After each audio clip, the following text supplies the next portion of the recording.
আজ আমরা বিজ্ঞানের একটা বিশেষ দিক নিয়ে আলোচনা করছি। আমাদের জীবন ধারণে পশু প্রাণীদের অবদান। আমাদের এই আলোচনাটা কোনো নির্দিষ্ট শ্রেণীর ছাত্রছাত্রীদের ক্ষেত্রে সীমাবদ্ধ নয়।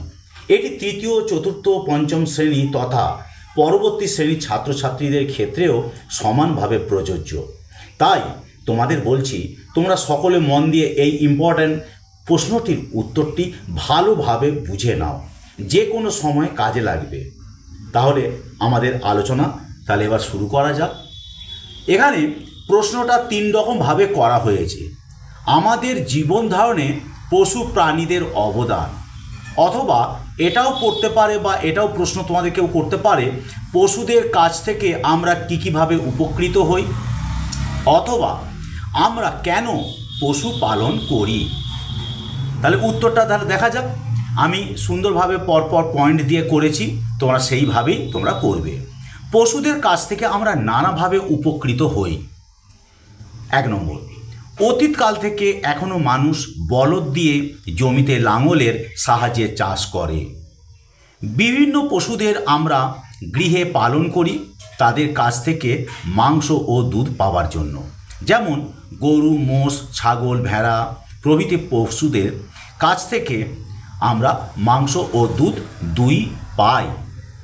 আবার মালপত্র বয়ে নিয়ে যাওয়া আসার কাজে গরুর গাড়ি, মোষের গাড়ি ব্যবহার করা হয়, যা গরু, মোষও টেনে নিয়ে যায়।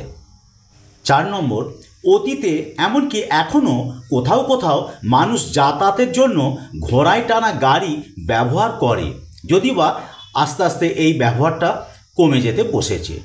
মরা জীবজন্তুর কাছ থেকে আমরা তাদের শরীরের বিভিন্ন অংশ যেমন চামড়া, শিং, হাড়, দাঁত, শৃঙ্গ ইত্যাদি সংগ্রহ করে থাকি। বিভিন্ন প্রাণীর কাছ থেকে আমরা বিভিন্ন ধরনের চামড়া, যেমন সেটা বাঘ হতে পারে, সিংহ হতে পারে, গরুর হতে পারে, মহিষের হতে পারে, চামড়া আছে, শিং আছে, তাদের হাড়গোড় আছে। এই হাড়কে আমরা বিভিন্ন ধরনের শৌখিন জিনিসপত্র তৈরি করতে যেমন কাজে লাগাই, সেই রকম হাড়কে গুঁড়ো করে সার হিসেবে ব্যবহার করা হয়। আবার কোনো কোনো প্রাণীর দাঁত, যেমন শূকরের দাঁত, সেই দাঁতও সংগ্রহ করে অনেক আদিবাসীরা তারা নিজেদের শরীরেতে অলংকার হিসেবে ব্যবহার করে। সেই সঙ্গে শৃঙ্গ আছে, 1 সিংহ গন্ডা, 2 সিংহ গন্ডা, তাদের সিংহ আছে, সেই সিংহ থেকে প্রচুর দামি দামি জিনিস তৈরি হয়। হাতির দাঁত থেকে আমরা কত রকম শৌখিন জিনিস তৈরি করি। তাহলে এইরকমভাবে আমাদের পয়েন্ট পরপর করা হয়েছে। গরুর মল অর্থাৎ গোবর থেকে জ্বালানি হিসাবে ঘুঁটে ব্যবহৃত হয়। কুকুরকে আমরা বাড়ি পাহারার কাজে, এমনকি গোয়েন্দা বিভাগেও কাজে লাগানো হয়। অতীতে রাজারা যুদ্ধের কাজে ঘোড়া ও হাতি ব্যবহার করতেন। 9 নম্বর শেষটা কি না, এমনকি অবসর বিনোদনেও পশুদের ব্যবহার করা হয়। যেমন অনেক মানুষ অবসর সময়ে বিনোদনের জন্য ঘোড় দৌড় প্রতিযোগিতা দেখতে যান।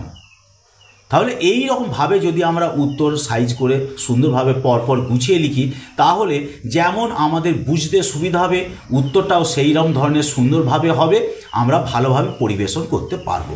তাহলে এই প্রশ্নের উত্তরটাকে তোমরা ভালোভাবে তৈরি রাখবে। তাহলে আজকে এই পাঠের এখানেই শেষ হলো।